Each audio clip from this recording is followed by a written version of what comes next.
गिराम वक़ार, नौजवान को ये चाहिए कि हुजूर सल्लल्लाहु ताला अलैहि वसल्लम के अखलाक पर अगर वो चलना चाहे तो मेरे नबी से पूछे, आका सबसे ज्यादा बरकत कौन से निकाह में है? हुजूर ने फरमाया, इन्ना अअज़मन निकाहि बरकतन ऐसरुहु मऊनतन औ कमा क़ाल रसूलुल्लाह सल्लल्लाहु अलैहि वसल्लम। मेरे आका सल्लल्लाहु ताला अलैहि वसल्लम की हदीस है, फरमाते हैं सबसे ज्यादा उस निकाह में बरकत होगी जिस निकाह में खर्चा कम किया गया हो। हुजूर पाक सल्लल्लाहु अलैहि वसल्लम ने फरमाया। अब इसका मतलब कंजूसी नहीं, बखालत नहीं, जिसकी जितनी हैसियत है उस एतबार से करे, अपनी हैसियत से ज्यादा टांग भी ना फैलाए, और अल्लाह ताला ने नेमतें दी है तो बखालत भी ना करे, गुरबा और मसाकीन को खूब खिलाए। इसलिए कि अल्लाह के नबी सल्लल्लाहु ताला अलैहि वसल्लम के तकरीबन 11 निकाह, उसमें सब अलग अलग किस्म के हुए हैं। जब हजरत खदीजा से निकाह हुआ था, हुजूर की उम्र 25 साल की थी और आप तिजारत कर रहे थे और तिजारत का माल था। आप सल्लल्लाहु ताला अलैहि वसल्लम ने जो निकाह फरमाया उसमें लोगों की दावत भी हुई। एक निकाह हुआ हजरत सौदा रज़ियल्लाहु ताला अन्हा से, वो उस निकाह में सिर्फ खजूरें बांटी गई और कुछ भी नहीं। फिर हुजूर सल्लल्लाहु ताला अलैहि वसल्लम ने हजरत ज़ैनब से निकाह किया, हजरत मैमुना से निकाह किया, उसमें तो बकरा ज़बह करके वलीमा किया हुजूर पाक ने, और उतनी बड़ी दावत किसी और में नहीं। क्यों? ये मैं हालात बता रहा हूं। जब तुम्हारे पास माल था या माल आया है उस एतबार से तुम्हें करने की इजाजत है, और जब ना हो तो कर्जा लेकर के दिखावा करने की इजाजत शरीयत ने नहीं दी है। शादियों के लिए इस तरह से लोग मकरूज हो जाते हैं। कई लोग ऐसे हैं जो अपनी पता नहीं अजीज अजीज चीजें उठाकर बेचते हैं, नहीं सिर्फ 4 लोगों में मुझे मुंह दिखाना रहता है, मुंह दिखाना रहता है, निकाह करना है बेटी का, निकाह करना है फलां का। और आज के मुआशरे से मैं नौजवानों से कहूंगा, मेरे सुनने वाले जितने नौजवान हैं, अगर नबी से मोहब्बत करते हो इस मिलाद में एक अज़म कर लो, एक अहद कर लो, हम में से जिसका निकाह होगा, हम जिससे निकाह कर रहे हैं, हम ससुर के लिए बला बन के नहीं उतरेंगे। हाँ, आज बहुत सारे दामाद बला बन चुके हैं, बला हैं, वो वबा हैं, इसलिए कि बेटी एक बार दिया है और ये बीमारी जिंदगी भर की लगा लिया है। हाँ, कई लोग हैं ऐसे, कड़वी जरूर है मेरी बात, जिसने अपनी बेटी दिया है और वो पीछे लग गया है। कल ही एक खातून मेरे पास आई, शादी होकर के उसके 9 साल हुए हैं, बच्चे भी हैं। वो रोती हुई आई, कह रही है कि मेरी माँ, उसकी माँ बेवा है, उसके बाप का इंतकाल हो चुका था बरसों पहले, और बरसों पहले मेरे बाप की जो प्रॉपर्टी थी खानदानी, वो मेरी बेवा माँ को मिली है, वो कुछ लाख रुपए आ गए हैं। और जैसे ही मेरे घर में मालूम हुआ है, शोहर ने मुझे बाहर निकाल के घर भेजा है, जा तेरी अम्मा को जो प्रॉपर्टी में मिला है उसमें से 2 लाख मांग के लेके आ। मुआज़ल्लाह, भिखारियों से क्यों शादी करते हो?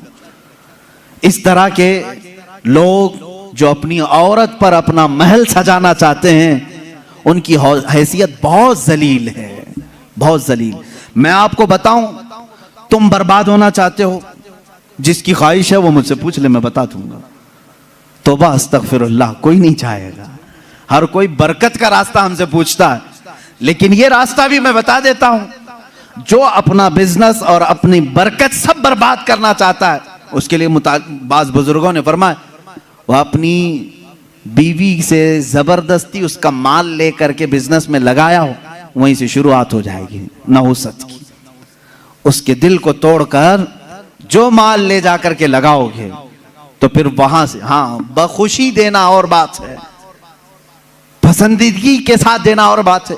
बहुत सारे लोग शादियों के बाद अपनी बीवियों पर दबाव डाल करके उनका सारा जेवर उठाकर ले जाकर रख देते हैं और उस पर तिजारत करने की कोशिश करते हैं। कहां की बरकत? किसी का दिल रो रहा है और तुम अपनी दुकान सजाने जा रहे हो। तुम्हें तो शादी इसलिए करने का हुक्म हुआ था, एक कमजोर मखलूक तेरे निकाह में आ रही है, तू कमा और उसे खिला। यहां उल्टा हो गया, उसी से तू कमाना चाह रहा है, ये उल्टा नहीं हो गया?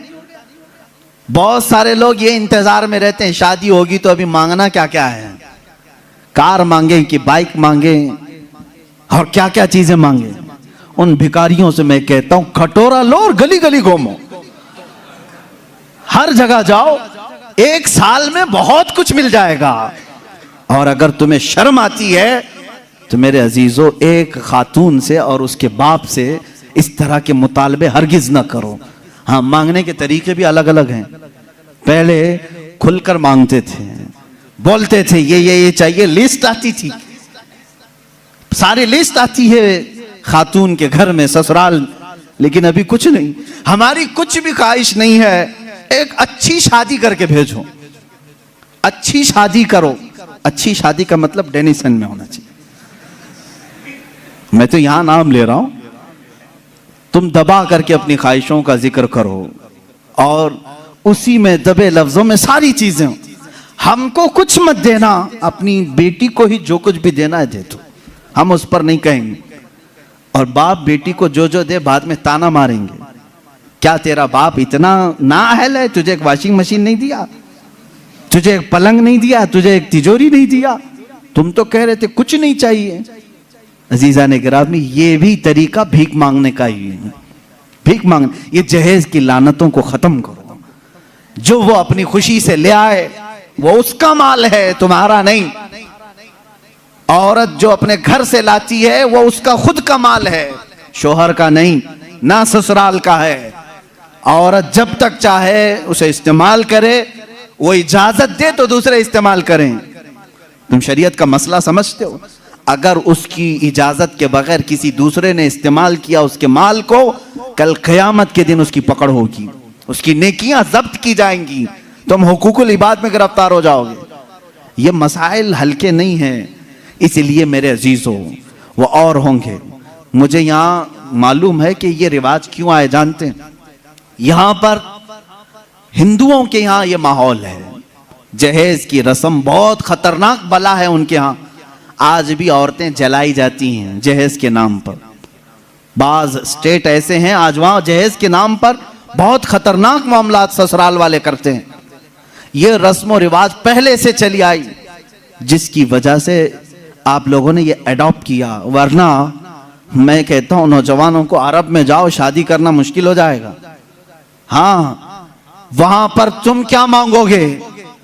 तुम्हें बाप एक फूटी कोड़ी भी नहीं देगा लड़की की, लड़की का बाप कुछ नहीं देगा, बल्कि प्लस लड़की तुमसे मांगती है 1 लाख रुपए मेहर में रख, तब मैं शादी के लिए तैयार होती। वहां औरतें मांगती हैं।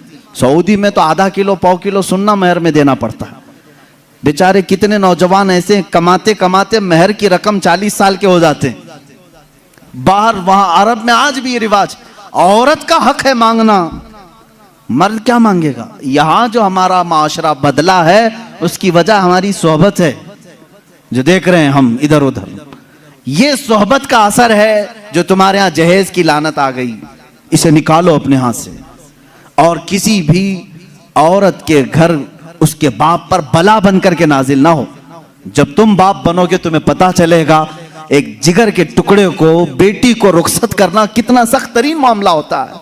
मेरे अजीजों, जिन बच्चियों को हम अपने गोदों में पाले होते हैं, उन्हें बड़ी किए होते हैं, उन्हें पढ़ाए होते हैं, खिलाए होते हैं, हर ईद बकरीद पर उन्हें पहनाए होते हैं, इन नन्ही सी कलियों को जब बाप रुखसत करता है तो उसका कलेजा टूट जाता है। फिर तुम जानते नहीं, उसके घर से पूरी की पूरी जात लेकर के आ रहे हो, फिर उस पर प्लस तुम्हें और माल भी चाहिए, पैसे भी चाहिए। क्या ये रिवाज हमारे यहाँ नहीं है? रस्म करो तो लड़की के घर में, शादी करो तो लड़की के घर में। पूरे इस कार्यक्रम में सिर्फ वलीमा एक ही है जो मर्द के घर में होता है, बाकी क्या है? सब औरत के घर में करना है। बच्चा हो जाए चिल्ला उसके घर में। हाँ, जितने भी रस्म है, अरे शादी की तारीख फिक्स करनी है, तुम अपने घर में भी तो करा सकते थे, नहीं लड़की के घर में ही करेंगे जाके। जब जब जाएं पूरे खानदान को लेकर उतर जाएं, राशन खत्म हो जाए। ये बला नहीं है तो और क्या है? घर के किचन पर मुसीबत नाजिल होती है हर महीने 2 महीने में। ये इस तरह की हरकत किसी एक घर के साथ जो हो रही हैं, इस सिलसिले को कब खत्म करें?